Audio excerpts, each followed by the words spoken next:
میر حسن میں خوش آمدید۔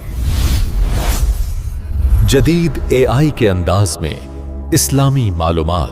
السلام علیکم۔ آئیے آج ہم رمضان کے اس مبارک سفر کو سمجھنے کی کوشش کرتے ہیں۔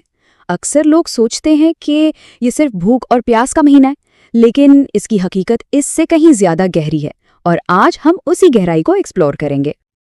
اچھا، تو یہ ساری معلومات ہم کہاں سے لے رہے ہیں؟ یہ اس کتاب پر مبنی ہے جس کا نام ہے فہم رمضان۔ اسے آپ ایک گائیڈ سمجھ سکتے ہیں، ایک ایسی گائیڈ جو ہمیں اس مبارک مہینے کو اس کی اصل روح کے ساتھ گزارنے کا طریقہ بتاتی ہے۔ تو پھر سب سے پہلا اور سب سے بنیادی سوال وہی جو اس کتاب کے سرورق پر بھی ہے کہ صرف بھوکا پیاسا رہنے سے آخر ملتا کیا ہے؟ یہی وہ سوال ہے جو اصل میں ہمیں روزے کے ظاہر سے نکال کر اس کے باطن تک، اس کے روح تک لے جاتا ہے۔ ٹھیک ہے، تو اس سفر کا آغاز کرتے ہیں۔ سب سے پہلے حصے میں ہم دیکھیں گے کہ رمضان کا استقبال، اسے ویلکم کیسے کیا جاتا ہے۔ اور یہ بڑی دلچسپ بات ہے کہ رمضان کا روحانی سفر پہلے روزے سے بھی پہلے شروع ہو جاتا ہے۔ اصل میں اس کی تیاری کرنا وہ بھی اس پورے ایکسپیرینس کا ایک بہت ضروری حصہ ہے۔ تو سوال یہ ہے کہ استقبال کیا کیسے جاتا ہے؟ اس کے 3 آسان مراحل ہیں۔ پہلا مرحلہ چاند دیکھنا، یہی وہ لمحہ ہے جب اس مہینے کے آغاز کا اعلان ہوتا ہے۔ پھر دوسرا قدم ہے نیت کرنا، دل میں پختہ ارادہ کرنا کہ یہ پورا مہینہ عبادت میں گزرے گا، اور آخر میں نیا چاند دے کر وہ خاص دعا پڑھنا جس سے اس مہینے کی برکتوں کو ویلکم کیا جاتا ہے۔ اچھا، استقبال تو ہو گیا، اب آتے ہیں دوسرے حصے پر جس میں ہم ان بنیادی اعمال کی بات کریں گے جو اصل میں رمضان کی پہچان ہے۔ اور ان اعمال میں سب سے پہلا اور سب سے اہم ظاہر ہے روزہ ہے۔ اس کا ظاہری مطلب تو ہم سب جانتے ہیں، فجر سے لے کر مغرب تک کھانے پینے اور میاں بیوی کے تعلق سے پرہیز۔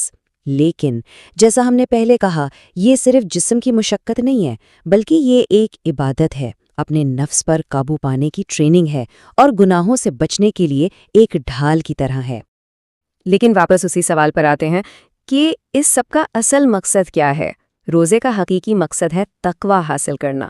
تقویٰ کیا ہے؟ یعنی اللہ کا احساس دل میں زندہ ہو جائے، اور جب یہ احساس پیدا ہوتا ہے تو پھر خود بخود غریبوں کے لیے ہمدردی بھی پیدا ہوتی ہے اور روح کی صفائی بھی ہوتی ہے۔ رمضان کا دوسرا اہم پہلو قرآن سے اس کا رشتہ ہے۔ قرآن میں ہی یہ بات واضح کر دی گئی ہے کہ رمضان وہ مہینہ ہے جس میں قرآن نازل ہوا۔ بس یہی ایک وجہ کافی ہے اس مہینے کے قرآن کے ساتھ خاص اور گہرے تعلق کو سمجھنے کے لیے۔ تو پھر سوال یہ ہے کہ اس مہینے میں قرآن سے اپنا رشتہ کیسے مضبوط بنایا جائے؟ اس کے کچھ طریقے ہیں۔ ایک تو اس کی آیات کی تلاوت کرنا، پھر صرف پڑھنا نہیں بلکہ اس کے پیغام کو سمجھنا، اس کی تعلیمات پر غور و فکر کرنا، اور سب سے امپورٹنٹ اس کی حکمت کو اپنی روزمرہ کی زندگی میں لانا، اس پر عمل کرنا۔ ٹھیک ہے، تو روزہ ہو گیا، قرآن ہو گیا۔ اب آتے ہیں رمضان کے تیسرے اہم ستون پر، اور وہ ہے سخاوت اور خیرات۔ جی ہاں، یہ مہینہ بے پناہ جنروسٹی اور چیریٹی کا مہینہ بھی ہے۔ اور اس سخاوت کو ظاہر کرنے کے بھی کئی طریقے ہیں، جیسے کہ اپنی مرضی سے صدقہ دینا، یا پھر روزہ داروں کے لیے افطار کا انتظام کرنا، اور ہاں، زکوٰۃ کی ادائیگی بھی اکثر اسی مہینے میں کی جاتی ہے۔ یہ سارے اعمال مل کر آپس میں ہمدردی اور ایک دوسرے کی مدد کا جذبہ بڑھاتے ہیں۔ چلیے، اب ہم اس روحانی سفر کے سب سے اہم حصے، اس کے کلائمیکس پر آ گئے ہیں۔ تیسرا حصہ، آخری 10 دن، یہی اس مہینے کا عروج ہے۔ یہ جو آخری 10 راتیں ہیں نا، انہیں رمضان کا مقدس ترین دور مانا جاتا ہے۔ یہ وہ وقت ہے جب عبادت کو، اپنی روحانی توجہ کو بالکل پیک پر لے جایا جاتا ہے۔ انہی دنوں میں ایک بہت خاص عبادت بھی ہے جسے اعتکاف کہتے ہیں۔ اس میں ہوتا کیا ہے؟ لوگ آخری 10 دن کے لیے مسجد میں ہی قیام کرتے ہیں، دنیاوی چیزوں سے بالکل الگ ہو کر، تاکہ پوری کی پوری توجہ صرف عبادت اور اللہ سے تعلق جوڑنے پر ہو۔ اور انہی آخری راتوں کی ایک اور خاص بات، انہی میں چھپی ہوئی ہے سال کی سب سے قیمتی رات، جسے کہتے ہیں لیلۃ القدر، یعنی قدر کی رات۔ اس رات کی اہمیت کتنی ہے، اس کا اندازہ صرف اس ایک بات سے لگا لیں کہ قرآن اسے 1000 مہینوں سے بہتر قرار دیتا ہے۔ 1000 مہینے، مطلب اس ایک رات کی عبادت 1000 مہینوں کی عبادت سے بھی کہیں بڑھ کر ہے۔ تو پھر اس برکت والی رات کو کیسے ڈھونڈا جائے؟